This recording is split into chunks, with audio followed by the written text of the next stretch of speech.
Mais quel est ce python dont le front sourcilleux se dresse, monte et va se perdre dans les cieux? Ce mont pyramidal, c'est le python d'Anchin. De l'esclave indompté, brisant la lourde chaîne, c'est à ce mont inculte, inaccessible, affreux, que dans son désespoir un nègre malheureux est venu demander sa liberté ravie. Auguste de la Caussade. En ce 20 décembre 2016, jour de la fête CAF, Anchin retrouve Eva dans le cirque de Salazie. Cette statue représente Anchin, ce grand marron qui a laissé son nom au plus haut sommet de ce territoire.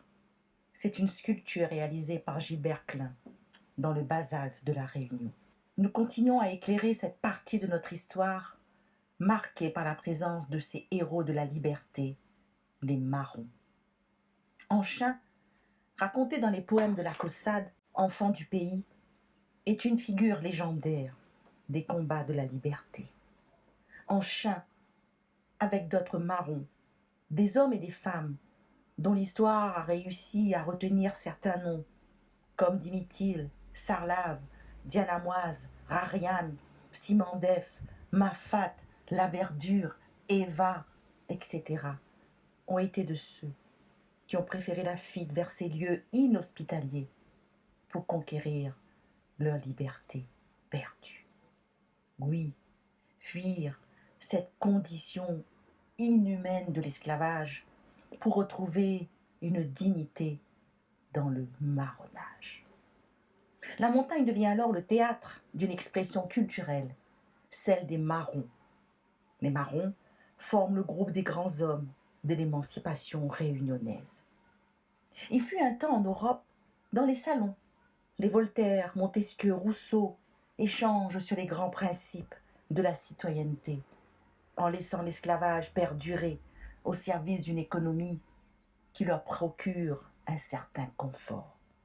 Et la réponse, à l'époque, aux demandes des libertés des habitants de notre pays, est traitée à coups de fusil par les chasseurs de marrons. L'histoire retiendra d'ailleurs les noms des plus vaillants d'entre eux, allant même offrir leurs services dans l'océan Indien, pour ne citer que Musa, Waro, Payette, Dallot. Les marrons, en quête de liberté, considérés en leur temps par le pouvoir comme des bandits, peuvent aujourd'hui retrouver leur place dans l'action héroïque qu'ils ont menée. Car il a fallu bien du courage à Dimitil, Simandef, Eva, Anchin, pour gravir ces hauteurs, ces pentes, braver le froid et s'installer dans les îlettes.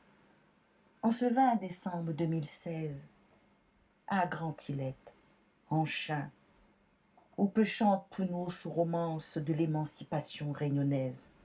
Ôtez Anchin, où la paroule à nous, ôtez Anchin, ton joli combat la apporte à nous liberté.